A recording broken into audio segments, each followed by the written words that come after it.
Good evening everyone.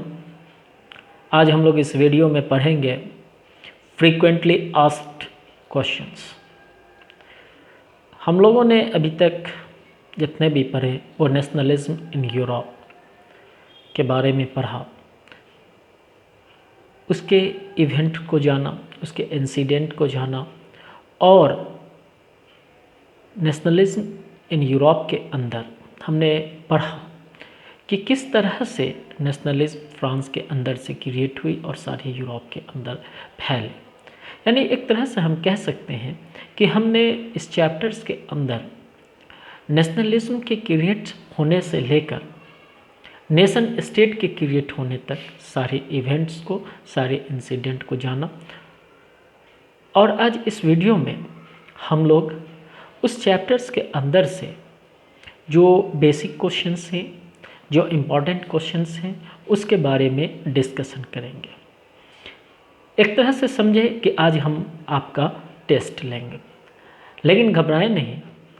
ये test में हम कोई आपको देखने नहीं जा रहे हैं या हम आपसे कुछ क्या कहते हैं कि आप क्या कर रहे हैं वो देखने जा रहे हैं।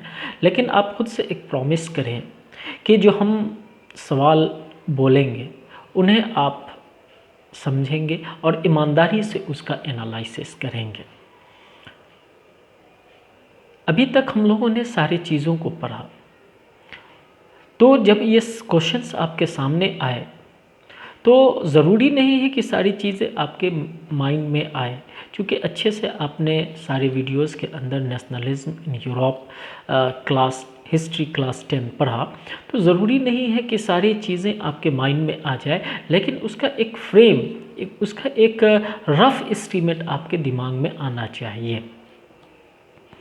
और उस चीज़ की जो है आप ईमानदारी से ये कोशिश करें, बुक्स को लगातार अच्छे से पढ़ें, ताकि जो है कोई टॉपिक्स जो है जो समझ में नहीं आए वो आप जान सकें, और जो कुछ समझ में नहीं आए वो आप उससे हमें कमेंट कर पूछ सकते हैं, हम उसका रिप्लाई देंगे। इस आप किताब पढ़ते हैं या मान लीजिए आप मूवीज़ देखते हैं, तो क्या मूवीज़ देखते हैं तो सारी फिल्म के जो डायलॉग्स हैं वो हूबहू आपको याद रहते हैं? नहीं, कुछ भूलते हैं, कुछ याद रहता है। ठीक उसी तरह अभी तक जितनी चीज़ें पढ़ी तो सब तो याद नहीं होगी, लेकिन उसका कुछ आउटलाइन अगर आपने ठीक से पढ़ा होगा तो उसका कोई आउटलाइन जो है आपके माइंड में रह गया होगा। तो जब हम क्वेश्चंस बोले तो आप उसे अपने माइंड में लाने की कोशिश। तो कुछ क्वेश्चंस जो डायरेक्ट होते हैं और कुछ जो है डिफिनेशन टाइप के होते हैं। तो जो डायरेक्ट क्वेश्चंस आ सकते हैं इसमें से, उनमें से पहला क्वेश्चंस है नेपोलियनिक कोड, या फिर इसको दूसरी तरह से पूछा जा सकता है right about the civil code of 1804, या फिर राइट अबाउट द या व्हाट इज़ नेपोलियनिक कोड। तो इसका सिंपल आंसर होगा कि जो हम लोगों ने पढ़ा कि किस तरह से 1804 में नेपोलियनिक कोड के ज़रिए जो बाय बर्थ प्रिविलेज था उसे ख़त्म कर दिया गया था। वेट एंड मेज़रमेंट को जो है एक यूनिफॉर्म सिस्टम लाया गया था, यानी उसके अंदर एक समानता लाई गई थी। दूसरा क्वेश्चन इसमें से आ सकता है कि सेंस ऑफ कलेक्टिव आइडेंटिटी। तो सेंस ऑफ कलेक्टिव आइडेंटिटी या what is the role of collective identity for formations of nation state, इस तरह से ये क्वेश्चंस आ सकते हैं। तो इसका सिंपल आंसर होगा कि कलेक्टिव आइडेंटिटी क्रिएट करने के लिए किस तरह से नेशनल फ्लैग का यूज़ किया गया, ला पाट्रे, ला सिटियोन जैसी वर्ड्स का इस्तेमाल किए गए, और सबों के अंदर कलेक्टिव आइडेंटिटी क्रिएट हो, उसके लिए फ्रेंच को जो है फ्रांस के अंदर नेशनल लैंग्वेज बनाए गए। तो इस तरह से जो है इसका ये आंसर होगा। तीसरा जो इसमें से इम्पॉर्टेंट क्वेश्चंस आ सकते हैं वो है मीनिंग ऑफ लिबरल्स नेशनलिज्म, यानी उदार राष्ट्रवाद का अर्थ। या फिर इस तरह से भी पूछ सकते हैं, इसमें से सवाल आ सकता है कि what is the meaning of liberal nationalism, या what is the role of liberal nationalism to make a nation a state. तो चाहे जैसे घुमा फिरा के आए, जैसे ट्विस्ट करके क्वेश्चंस आए, लेकिन उसका आंसर एक ही होगा। जैसे लिबरल नेशनलिज्म ने जो आपने देखा कि इकोनॉमिक स्फीयर में और पॉलिटिकल स्फीयर में ये क्या था, इस दोनों को एक्सप्लेन कर देना है। आपने देखा था कि लिबरल नेशनलिज्म के अंदर दो चीज़ों पर खास फोकस किया गया था कि पहला, individuals liberty and equality before law, दूसरा कंसेंट बाय गवर्नमेंट। तो ये चीज़ें थी। उसके अलावा क्या कहते हैं, इकोनॉमिक साइड में ये था कि विदाउट एनी बैरियर जो है उनको ट्रेड करने की फैसिलिटीज़ दी जाए, जो भी रिस्ट्रिक्शंस इम्पोज किए गए हैं यूरोप के अंदर उसको हटाया जाए। तो ये लिबरल नेशनलिज्म के अंदर था।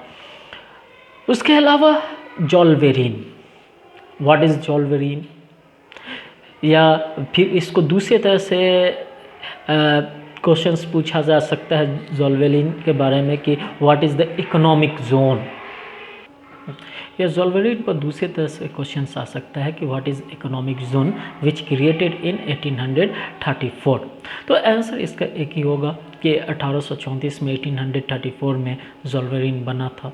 ये एक इकोनॉमिक यूनिट था जो वहाँ के आसपास के 30 स्टेट्स को मिलाकर बनाया गया था, और वहाँ जो 30 तरह की करेंसीज चला करती थी उसको घटाकर 2 टाइप का कर दिया गया था। ये बेसिकली जो है इसका प्रिंसिपल था कि जो इकोनॉमिक बैरियर है बिजनेस के लिए उसको जो है ख़त्म किया जाए। इसके अलावा इसमें से कैरेक्टर स्केच टाइप के क्वेश्चंस आते हैं, और उनमें जो है 5 जो पर्सनालिटी है वो मेन है। पहला जेएसपी मैजनी, जिसके बारे में आप पूछेगा कि who was the Giuseppe Mazzini, या what is the role of Giuseppe Mazzini in the unification of Italy.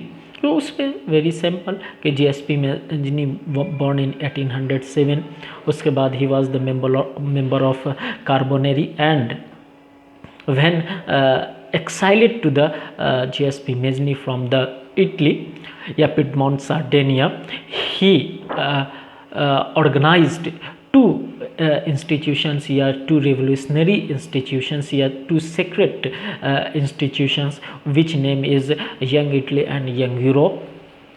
तो ये हो जाएगा।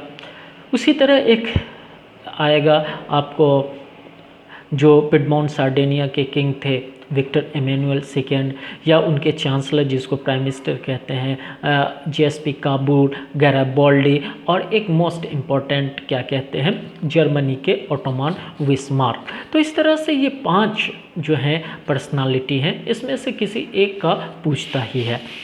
जो 4 इटली से है और एक जर्मनी से है। 4 इटली से कौन है?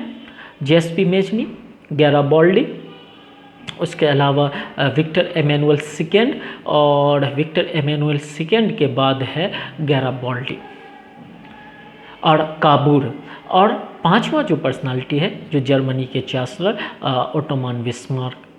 तो जब ओटोमान बिस्मार्क के बारे में पूछेगा तो क्या रोल रहा है जर्मनी की यूनिफिकेशंस में, वो लिख देना है कि वो कब चांसलर बना और किस तरह से ऑस्ट्रिया और फ्रांस को वार में हराकर उसने जर्मनी का यूनिफिकेशन किया। उसी तरह यहाँ से एक और क्वेश्चंस क्रिएट होते हैं, वो है ट्रीटी ऑफ वियना। तो ट्रीटी ऑफ वियना जानते हैं, उसके बारे में लिख देना है कि ट्रीटी ऑफ वियना 1815 में ऑस्ट्रिया की कैपिटल वियना के अंदर हुआ था, जो ऑस्ट्रिया के चांसलर ड्यूक मेटरनिक ने उसे बुलाया था, और इस ट्रीटी के ज़रिए जो है फ्रांस के अंदर दोबारा मोनार्की इस्टेब्लिश की गई थी और बर्बन डायनेस्टी को रीस्टोर किया गया था। साथ ही फ्रांस के क्या कहते हैं, फ्रांस के अंदर दोबारा रिवोल्यूशनरी सिचुएशन ना हो उसके इसलिए उसके बाउंड्री पर जो है प्रिंसियली स्टेट इस्टेब्लिश्ड कर दिए गए थे, और उससे जो भी क्या कहते हैं एरिया जिसे नेपोलियन बोनापार्ट ने कंक्यूर किया था उसे छीन लिया गया था, उसे स्नैच कर लिया गया था। उसके अलावा एक इंसिडेंट आ सकता है आपको, इवेंट ऑफ साइलेसिया। आपने पढ़ा हंगर हार्डशिप में एंड पॉपुलर रिवॉल्ट में कि इवेंट ऑफ साइलेसिया, तो वहाँ जो है जो बुनकर रहते हैं, जो वीवर्स रहते हैं, और उनके जो ठेकेदार होते हैं वो उनको पैसा एडवांस देते थे और जो है कपड़े वीविंग करवाते थे, कपड़े तैयार करवाते थे, लेकिन जो प्राइस देते थे वो काफ़ी कम होता था, जो उनका वेजेस होता था उस हिसाब से। तो इसको लेकर उन्होंने रिवॉल्ट किया था और जो ठेकेदार थे, जो कंट्रैक्टर्स थे, उनके ऊपर अटैक कर दिया था। उसके अलावा एक और इम्पॉर्टेंट क्वेश्चन है Frankfurt parliament. Describe about the, इसमें ऐसे क्वेश्चंस आ सकता है कि describe about the Frankfurt parliament, या write the incident of Frankfurt, या फिर इस तरह से आ सकता है write the incident of Saint Paul church. तो या फिर इस तरह से भी आ सकता है कि right the rebels movements in Germany. तो इस तरह से जैसे भी घुमा फिरा कर क्वेश्चंस आए, वो हम लोगों को जो फ्रैंकफर्ट पार्लियामेंट की इंसिडेंट हुई थी 1848 में, जिसमें फ्रैंकफर्ट के अंदर 631 जो इलेक्टेड मेंबर थे उन्होंने सेंट क्या कहते हैं, क्या नाम था वो चर्च का नाम था, क्या नाम था, हाँ, तो जो सेंट पॉल चर्च के अंदर जो मीटिंग होती है और जो एक कॉन्स्टिट्यूशंस ड्राफ्ट होता है, तो उसके बारे में लिखना है कि किस तरह से कॉन्स्टिट्यूशन इन्होंने ड्राफ्ट किया, और स्टेट का जो किंग का पोस्ट है वो पिडमोंट सार्डिनिया के राजा को देने की कोशिश की गई, लेकिन उन्होंने उसे रिफ्यूज़ कर दिया। तो उस सारे इंसिडेंट को लिख देना है। इसके अलावा दो कैरेक्टरिस्टिक में आ सकता है कि जर्मेनिया और क्रिश्चियन मैरियाने। तो हम लोगों ने विजुअलाइजिंग ऑफ द नेशंस में इसके बारे में पढ़ा था कि किस तरह से नेशन को पर्सोनिफिकेशंस करने के लिए, नेशंस को डिफरेंट सिंबल्स के ज़रिए लोगों के अंदर कलेक्टिव आइडेंटिटी की फीलिंग राइज करने के लिए पिक्चराइजेशंस किया गया, एलोग्री बनाया गया, और उन्हीं एलोग्री में एक थी क्रिश्चियनेट मैरियाने जो फ्रांस की थी, और जर्मेनिया जो जर्मनी के अंदर थे। तो इन दोनों के बारे में लिख देना है। उसके अलावा यूनिफिकेशन से क्वेश्चंस हो सकते हैं कि unification of Italy, unification of Germany and unifications of Britain. तो इन तीनों के बारे में जो है वो लिख देना है कि किस तरह से जर्मनी का यूनिफिकेशंस हुआ, क्या रोल रहा बिस्मार्क का, इन चीज़ों को लिखना है। और यूनिफिकेशन ऑफ इटली के अंदर लिख देना है कि कितना रोल मैजनी का था, कितना काबूर का था, और कितना क्या कहते हैं गैराबॉल्डी का था। तो इन तीनों के रोल्स को जो है इसके अंदर लिख देना है। ठीक उसी तरह यूनिफिकेशंस ऑफ ब्रिटेन के अंदर लिख देना है कि किस तरह से इंग्लैंड, जो पूरा हम लोगों ने पढ़ा कि जो पूरा था 5 हिस्सों में बटा हुआ था, England, Scotland, Wales, Northern Ireland और रिपब्लिकन ऑफ आयरलैंड।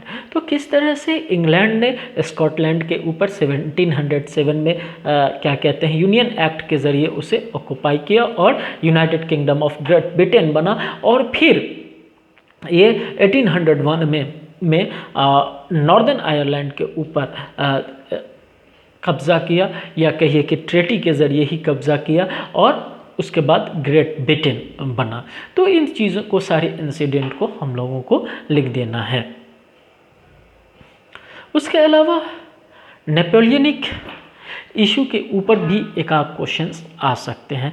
जैसे तो एक ऊपर हमने क्वेश्चंस बनाया, 2 क्वेश्चंस बने कि what is the Napoleonic code, या फिर what is the civil code of 1804, तो वो लिख देना है। या दूसरी तरह से नेपोलियन कोड का क्या कह सकते हैं आ सकता है क्वेश्चंस, वो ये आ सकता है कि what is role of Napoleon to spare revolutionary ideas in the Europe. तो उसके में भी हम लोग लिख सकते हैं कि किस तरह से उन्होंने अपने मिलिट्री को जब यूरोप के डिफरेंट हिस्सों पर कब्जा किया, तो जो प्रिंसिपल थे जो रिवोल्यूशनरी प्रिंसिपल थे उनको जो है वहाँ उन्होंने इस्टेब्लिश किया। या फिर इसके ऊपर क्वेश्चन आ सकता है कि Napoleon was opposed by those people who earlier welcome him. तो उसी तरह ये भी कि किस तरह स्प्रेड हुआ, यानी इसकी मिलिट्री गई, तो हम लोगों ने पढ़ा कि जब मिलिट्री गई तो हार गिवर ऑफ लिबर्टी यानी मुक्तिदाता के तौर पर इनकी मिलिट्री को वेलकम किया गया। लेकिन जब वहाँ उन्होंने टैक्स को इंक्रीज कर दिया, मिलिट्री में लोगों को रिक्रूट होने के लिए कंपेल किया, तो वहाँ के लोग जो हैं इनके अगेंस्ट में हो गए, क्योंकि उन्होंने देखा कि जिस पॉलिटिकल लिबर्टी का जो मीनिंग है वो नेपोलियन के रीजन्स में कुछ और ही है। तो इन सब चीज़ों को हम लोग उसमें लिख सकते हैं। कुछ क्वेश्चंस इमर्जेंस कहते हैं कि उद्भव को, जो 18th सेंचुरी के अंदर 19th सेंचुरी के अंदर इमर्ज हो रहे थे, उनके ऊपर आ सकते हैं। पहला, the autocracy, right about the autocracy या व्हाट इज़ द ऑटोक्रेसी। तो हम लोगों ने पढ़ा ऑटोक्रेसी के अंदर कि किस तरह से ऑटोक्रेसी के अंदर जो जितने भी ऑटोक्रेट थे उनके अंदर कुछ चीज़ें कॉमन थी, जैसे वो मैट्रिमोनियल क्या कहते हैं टाइज के ज़रिए एक दूसरे से बंधे थे, चाहे उनकी लैंग्वेज कल्चर्स जो हो, लेकिन जो है मैट्रिमोनियल के ज़रिए वो टाइज रहते थे, उनकी लैंग्वेज जो हो, लेकिन वो अपने पॉलिटिकल इशू फ्रेंच लैंग्वेज में डिस्कशन करते थे। उनके अंदर और कॉमन चीज़ थी कि सारे लोग जो है वेल्दियर थे, यानी दौलतमंद थे, प्रिविलेज क्लास के लोग थे। तो इसी में दूसरा क्वेश्चन आ सकता है न्यू मिडिल क्लास। तो न्यू मिडिल क्लास के बारे में भी हम लोगों ने डिस्कशन किया कि ये मिडिल क्लास जब इंडस्ट्रियल रेवोल्यूशंस हुआ तो उसके बाद जो ट्रेड बढ़े, तो इसी इंडस्ट्री और ट्रेड की वजह से एक ऐसा क्लास आया जिनके पास पैसे तो थे, जिनके पास दौलत तो था, प्रॉस्पेरिटी तो था, लेकिन प्रिविलेज नहीं था, विशेषाधिकार नहीं था। ठीक उसी तरह एक आ सकता है न्यू कंजर्वेटिज्म आफ्टर 1815। तो हम लोगों ने देखा कि जब वियना कांग्रेस हुआ 1815 में, तो पूरे यूरोप के अंदर कंजर्वेटिज्म यानी रूढ़िवादी शासन स्थापित हुई। तो न्यू कंजर्वेटिज्म के अंदर ये था कि जो रूल है वो रूल करने का वो पुराना तरीका यानी ओल्ड जो मेथड था उसे अडॉप्ट करते थे, लेकिन साथ ही साथ जो मॉडर्न प्रिंसिपल थे, जो 1789 के रिवोल्यूशंस के बाद बहुत सारे प्रिंसिपल अडॉप्ट हुए थे, रिवोल्यूशनरी प्रिंसिपल, जो मोनार्की को स्ट्रॉन्ग करने में हेल्पफुल हो सकते थे, जैसे मॉडर्नाइजेशंस ऑफ मिलिट्री। तो इन मॉडर्न प्रिंसिपल को भी वो अडॉप्ट करना चाह रहे थे। ठीक उसके बाद एक आ सकता है रिवोल्यूशनरीज। तो रिवोल्यूशनरीज़ के बारे में भी हम लोगों ने पढ़ा कि रिवोल्यूशनरीज़ कौन थे, कि जब कंजर्वेटिव गवर्नमेंट आई, न्यू कंजर्वेटिव्स, तो उसने जो लिबरल्स आइडियोलॉजी के लोग थे उनको दबाना शुरू किया, और जब उनको दबाना शुरू किया तो एक क्लास क्रिएट हुआ जिस क्लास ने सेक्रेट सोसाइटी बनाया और सेक्रेटली जो है क्या कहते हैं अपने लिबर्टी के लिए और मोनार्की के अगेंस्ट में काम करने लगे। तो वो रिवोल्यूशनरीज़ थे। उसके अलावा है रेवोल्यूशंस ऑफ 1838 टू 1848।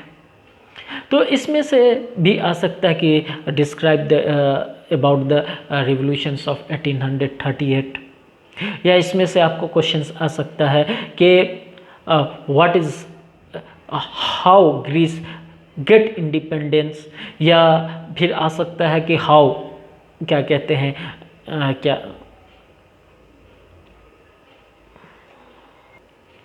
या फिर आ सकता है कि how Belgium achieve their independence. तो हम लोगों ने देखा कि किस तरह 1830 में रेवोल्यूशंस हुए और जो शासक थे वहाँ के लुई 18 उनको हटा दिया गया, और उसके बाद लुई फिलिप जो है वहाँ इस्टेब्लिश्ड हुए, लेकिन उन्होंने एक्सेप्ट कर लिया कि वो कानून के ज़रिए रूल करेंगे और एक तरह से फ्रांस के अंदर कॉन्स्टिट्यूशनल मोनार्की एस्टेब्लिश हुई। फिर हमने देखा कि इसका इम्पैक्ट पड़ा, किस तरह से बेल्जियम के अंदर लिबर्टी मूवमेंट चला, उसने जीत हासिल की।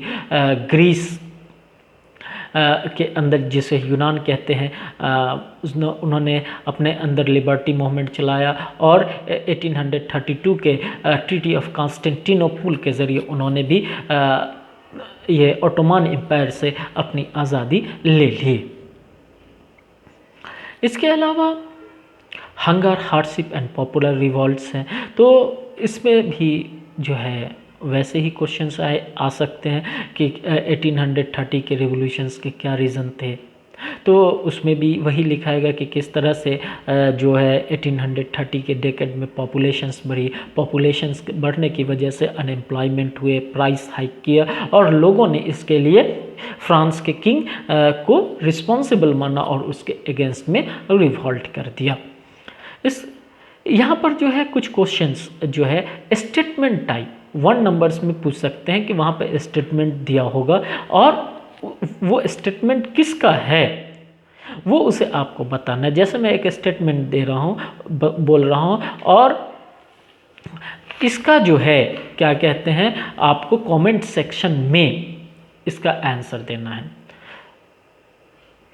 When France sneezes the rest Europe catches cold, ये किसने कहा था, ये आपको कमेंट बॉक्स में बताना है। एक तरह से ये आपका टास्क हुआ। इसी तरह से दूसरे क्या कहते हैं स्टेटमेंट आएंगे और नीचे नाम लिखा होगा। आप जानते हैं कि इस बार से बोर्ड के एग्जामिनेशन में 20 मार्क्स के 1 नंबर के क्वेश्चन, इट मीन्स कि ऑब्जेक्टिव मल्टीपल चॉइस क्वेश्चंस पूछना शुरू कर दिया। तो इस तरह के उसमें हो सकते हैं कि आपको स्टेटमेंट दे दिया जाए। वैसे भी नेशनलिज्म इन यूरोप में बहुत सारे स्टेटमेंट में हैं और उसे आप याद रखें।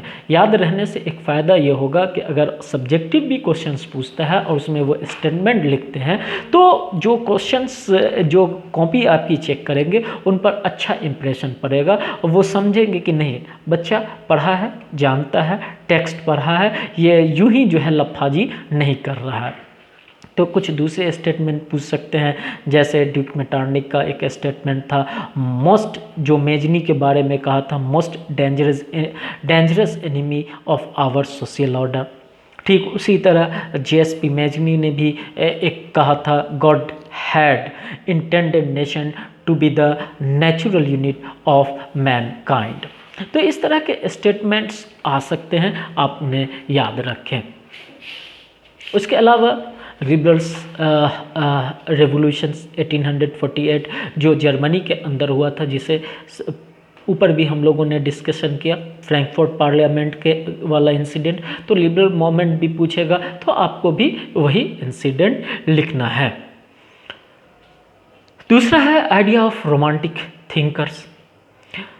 तो आइडिया ऑफ रोमांटिक थिंकर्स या रोमांटिज्म बात एक ही है। तो उसमें हम लोगों ने देखा था कि किस तरह से रीज़न एंड साइंस, वहाँ के जो स्कॉलर्स थे यूरोप के अंदर, खास करके जहाँ नेशनलिज्म मूवमेंट चल रहे थे, तो उन लोगों का एक मानना था कि रीजन्स एंड साइंस की जगह जो है वो कल्चर्स को दिया जाना चाहिए, वो इंट्यूशंस को प्लेस दिया जाना चाहिए, इमोशंस को दिया जाना चाहिए और इन सारे चीज़ों के ज़रिए नेशनलिज्म की फीलिंग बढ़ाना चाहिए। योहान गोल्डनबर्ग थे, जिनके बारे में हम लोगों ने पढ़ा कि किस तरह से उन्होंने कहा कि सच्ची संस्कृति जो है लोगों के अंदर है और वो सच्ची संस्कृति, वो सच्ची राष्ट्रीयता क्या है, तो वो किस चीज़ में है, फोक डांस के अंदर, फोक म्यूज़िक के अंदर, फोक क्या कहते हैं टेल्स के अंदर, इन सब चीज़ों के